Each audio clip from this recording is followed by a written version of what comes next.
வேல் முருகனுக்கு அரஹரோஹரா. நம்ம இன்றைக்கி பார்க்க போகிறது 29வது திருப்புகழ் அனிச்சம் கார்முகம் திருச்செந்தூர். இதில் இந்த பேர்லேயே அனிச்சம் அப்படிங்கிறது இருக்கு இல்லையா, அது ஒரு பூவோட பேர். அனிச்சம்ங்கிற பூ மோந்து பார்த்தாலே வாடிடுமா, அவ்வளோ மென்மையான பூ அனிச்சம் பூ.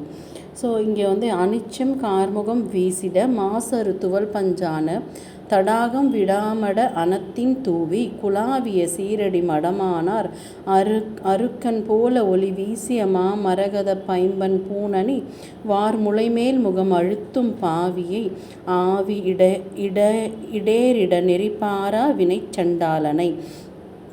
அதாவது சிற்றின்பத்தில் மூழ்கி இருக்கக்கூடியவனை, அந்த பாவத்தை செய்யக்கூடிய எண்ணெய் அதாவது இந்த ஜென்மம் கடைந்தேறத்துக்கு வழியை பார்க்காம நம்ம சிற்றின்பத்தில் மூழ்கி இருந்தோம் அப்படின்னா நம்மளை சண்டாளன் அப்படிங்கிறாரு அருணகிரிநாதர். சண்டாளன்கிறது ஒரு ஜாதி இல்லை, சண்டாள தன்மையுடைய யாராக இருந்தாலுமே அவன் சண்டாளன்.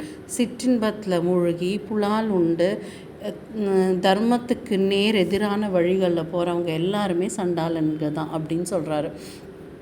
ஸோ அந்த ஜென்மம் கடந்தேறத்துக்கு வழியை காணாமல் இருக்கிற என்னை மாதிரி சண்டாளனை, என்னை மாதிரி நாளையும் பொழுதையும் நேரத்தையும் வீணாக்கக்கூடிய வீணனைனா வீணாக்கக்கூடியவனை, ஆணவம் கொண்ட மூடனை.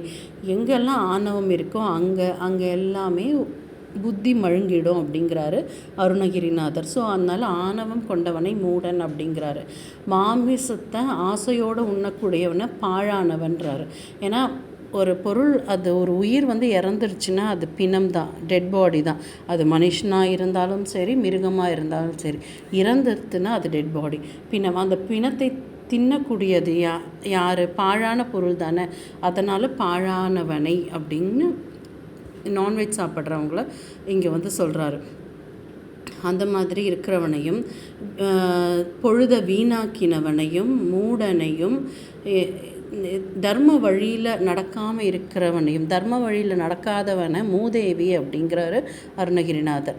ஸோ இத்தகைய எந்த ஒரு நல்ல குணங்களும் இல்லாமல் எல்லா குற்றங்களும் ஃபுல்லாக பண்ணிகிட்ருக்கக்கூடிய என்னை மன்னித்து என்னோட தலைமையில் உன்னோட இரு கால்களையும் வைத்து உன் திருவடி தாமரையை வைத்து திருவருள் பண்ணுவியா, எனக்கு அந்த அருள் கிடைக்குமா அப்படின்னு கேட்குறாரு. யார்கிட்ட கேட்குறாரு? முருகப்பெருமான்.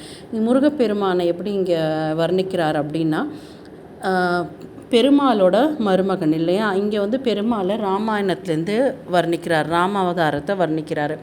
அந்த நீல பெருங்கடல், அந்த கடலில் பாலம் அமைச்சு ஒரே அம்பால் 10 தலை கொண்ட ராவனை வீழ்த்திய அந்த ராமனோட மருமகனையும், பெரிய நதி கங்கை நதி, அந்த பெரிய கங்கை அகன்று விரிந்து பாயக்கூடிய வேகம் கொண்ட அந்த கங்கை நதியை தன் சடை மேலேயும், வளரக்கூடிய தேயக்கூடிய சந்திரனை ஒரே பிறையாக தன்னோட தலையில் அணிஞ்சிட்ருக்கிற சிவபெருமான் அவரோட ஒரு அம்சமாக தோன்றினது முருகப்பெருமான். ஸோ அவரோட அம்சமாக தோன்றிய முருகப்பெருமானே. இங்கே சிவனை சொல்லும் பொழுது 2 விஷயத்தை சேர்த்து சொல்கிறார். என்னென்னா, அவர் விருப்பமாக அணியக்கூடிய மலர் அத்தி மலரும், அப்புறம் அவர் விருப்பமாக அணியக்கூடிய இலை வில்வ இலை அப்படிங்கிற விவரத்தையும் இங்கே சேர்த்து சொல்கிறாரு. இத்தகைய சிவபெருமானால் உருவாக்கப்பட்டவர் முருகப்பெருமான். ஸோ அவரோட தன்மை முருகனுக்கு இருக்குது அப்படிங்கிறத உணர்த்தும் விதமாகவும், அப்புறம் திணைப்புணத்தில் போய் வள்ளியை மணந்தார் இல்லையா, அந்த காட்சியையும் இங்கே கொண்டு வராரு. அங்கே அவரை மணக்க போகும்பொழுது அங்கே அவர் ஒரு இடத்துல வேங்கை மரமாக நிற்கிறாரு. அப்போ அந்த வேர்கள் எல்லாம் வேதங்களாகவும் அவரோட கிளைகள் எல்லாம் கலைகளாகவும் அந்த மாதிரி ஒரு அவதாரம் எடுத்தாராம் அந்த வேங்கை மரமாக. ஸோ அந்த வேங்கை மரமாக அவதாரம் எடுத்து வள்ளியை ஆட்கொண்டவர். அந்த வள்ளி அம்மையார் எப்படின்னா, முருகனோட அழகில் பார்த்து அப்படியே மயங்கிடுவாளாம். அத்தகைய ஒரு ஆசை கொண்ட வள்ளியை மணமுடிப்பதற்காக அங்கே போய் அவங்க வேடுவர்களோட பல லீலைகளை புரிஞ்சு அவரை மணமுடித்தார்.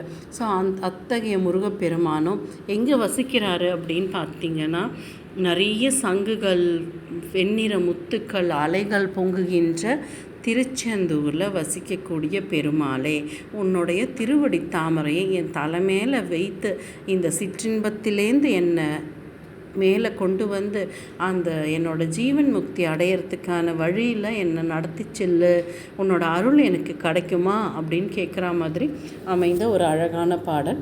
இப்போ ஒரு வாட்டி முழு பாடலையும் நம்ம வாசிச்சிடலாம்.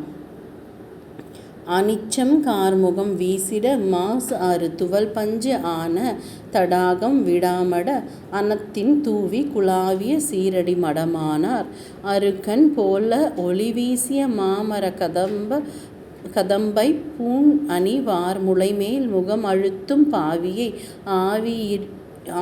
ஆவி இடேரிட நெறிபாரா வினைச்சண்டாலனை வீணனை நீள்நிதிதனை கண்டு ஆணவமான நிர்மூடனை விடக்கு அன்பாய் நுகர்பாழனை ஓர் மொழி பகராதே விகற்பம் கூறிடு மோக விகாரனை அறத்தின் பால் ஒழுகாத மூதேவியை விழித்து உன் பாதுகை நீர் தர நான் அருள் பெறுவேனோ. இது வரைக்கும் என்ன சொல்கிறாங்க?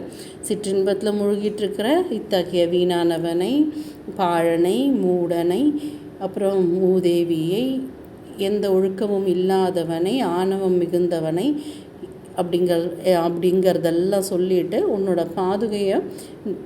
உன் பாதுகை நீ தர நான் அருள் பெறுவேனோ.